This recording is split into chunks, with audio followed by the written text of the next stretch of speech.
Non, j'ai bien compris le projet, c'est excellent puisque pour moi la terre a toujours été un moyen de réinsertion et elle donne de l'énergie, elle donne de la richesse puisqu'elle nous nourrit, mais elle donne aussi de l'harmonie, de l'équilibre à des gens qui en ont besoin. Donc cette terre-mère, elle peut vraiment, dans ce cadre et avec ces personnes qui ont des moments difficiles dans leur vie, leur permettre de sortir de ce mauvais pas. Est-ce que donc tu penses que ce projet en soi n'est pas complètement fou? Quels sont d'après toi les écueils qu'on risque de rencontrer? Le premier écueil, il me semble, c'est déjà de mobiliser l'encadrement, d'avoir des fonds suffisants pour permettre des actions de formation, puisqu'on ne s'improvise pas comme ça travailleur de la terre. Hein. C'est la nature c'est pas facile. Il y a des aléas climatiques, il y a des terrains qui ne sont pas évidents. Donc à mon avis, il faut faire un inventaire des ressources, tant matérielles, c'est-à-dire la garrigue. Hein. Il faut savoir qu'est-ce qui pousse dans cette garrigue pour adapter au mieux les choses et non pas faire le forcing qui va coûter cher en énergie et qui va souvent ne pas réussir au niveau des cultures spécifiques. Et puis après, l'inventaire des ressources humaines. Il faut des gens motivés parce que c'est un métier difficile. Il faut être patient parce que ça réussit pas toujours. Et voilà, mais le résultat en vaut la peine puisque c'est mieux se nourrir, c'est avoir le plaisir de cultiver et d'aller vers l'autonomie alimentaire. Une démarche collective est intéressante dans la mesure où il faut d'abord valoriser différentes actions, les mettre en synergie et les personnes qui sont dans cette situation ont besoin d'être stimulées pour sortir de ce mauvais pas et le travail fait partie de la réinsertion. Parce qu'en même temps, quelque part, on va réparer la nature et se réparer soi-même. Et puis c'est confronter ses expériences. Voilà. Donc ce groupe peut permettre aussi l'émergence de la parole et à 3 ou 4, eh bien, ça va permettre l'expression de ce qu'on fait, prendre conscience, de réagir, être acteur de sa vie. Voilà, il faut avoir de la patience. Tout est une affaire de patience dans la nature et dans les hommes. Voilà, c'est pas une mince affaire. Et j'ai les fruitiers par le biais des conservatoires de fruitiers méditerranéens parce qu'il y a une urgence de préserver cette biodiversité fruitière, puisque l'État s'est désengagé de tous les conservatoires nationaux. Donc j'ai constitué des conservatoires de tous les fruits méditerranéens, et en insistant sur la résistance aux maladies, la résistance à la sécheresse et surtout le goût. J'anime des ateliers du goût avec Slow Food, et il est important qu'on retrouve ces saveurs. Ça, c'est la base de mon exploitation.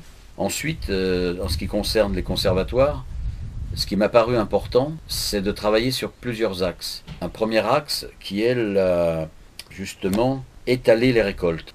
Donc en étalant les récoltes, il faut travailler à récupérer des variétés très précoces qu'on a oubliées, des variétés de saison, des variétés tardives et des variétés très tardives. Voilà, d'une part. Après, j'ai comme axe de travail les résistances au froid. Donc là, j'ai des conservatoires d'agrumes, de fruitiers exotiques qui résistent au froid. Voilà, ça permet de varier. Et puis, j'ai un autre axe de travail qui sont les alicaments. Parce que ce qui me semble important, c'est que nous puissions retrouver au travers de cette biodiversité une viabilité économique. Parce que souvent, ça peut rester marginal. Alors que j'insiste sur le fait que cette viabilité économique est possible. Mais pour cela, il faut faire des productions de niche. J'ai un exemple, je déclame depuis 4 ou 5 ans qu'il faut planter de la grenade, là où c'est possible. Et une grenade qui a une aptitude au jus. C'est la transition pour une autre thématique qui m'intéresse beaucoup. C'est les fruits qui ont une aptitude particulière. Aptitude au séchage, aptitude à faire des jus, aptitude à se conserver seul, etc., etc. Donc voilà en gros, en quelques mots, mes recherches.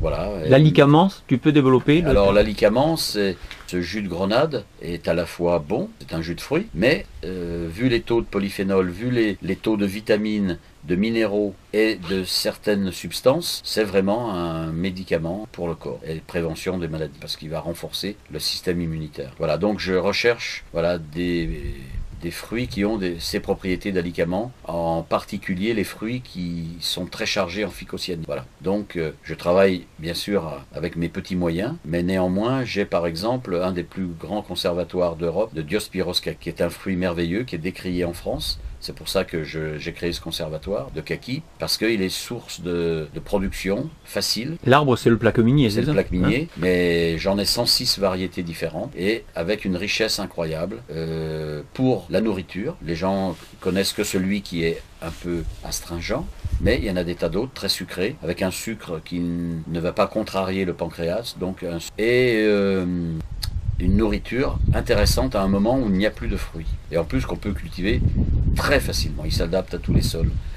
De plus, il peut aussi avoir une raison économique, puisque on peut en faire des jus, et certaines variétés, on peut en verre leur faire aussi une potion qui est un insecticide naturel, ou permettre à des toiles de créer un vernis qui va vraiment fixer et réparer les toiles pour une grande longévité. Donc, il faut rechercher les actifs dans tous les fruits et non pas simplement cultiver en masse des fruits sans saveur, sans aptitude et sans but particulier. Voilà, il faut varier tout ça pour créer de la richesse. La richesse pour soi, comme je vous l'ai dit, pour les arômes, pour la santé, et pourquoi pas, certains fruits, on peut aussi les cultiver quand il y en a en surnombre pour des productions qui peuvent servir à l'éco-construction.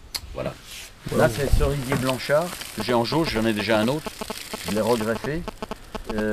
Il mûrit au mois d'avril, le 15 avril. Alors par exemple, cet olivier, il a 3 millions d'années, ils l'ont trouvé, c'est Olea laperimi, il est au Kenya.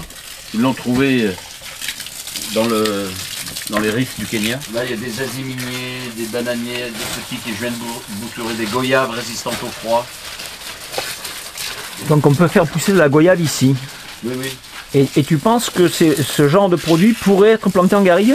Toi, tu les as plantés ou... Oui, bien sûr. Ah bon, d'accord. Donc c'est pas simplement expérimental, c'est quelque chose que tu vis tous les jours, ça. Oui, oui. Là, je greffe, je bouture. Ça, c'est des agrumes, des avocats, résistants au froid. Bon, ça, c'est un bananier vivrier. Citronnier. Là, c'est de l'oranger de Sibérie, là, qui résiste à moins 35. Des kiwis rouges, des kiwis jaunes. Non, c'est pas que pour la couleur, c'est pour les vitamines. C'est 6 fois plus vitaminé. Beaucoup plus sucré. Pour le moment, c'est confidentiel, ça, non? Oui, oui. Il y a plein de choses, là je suis un des rares à l'avoir en France.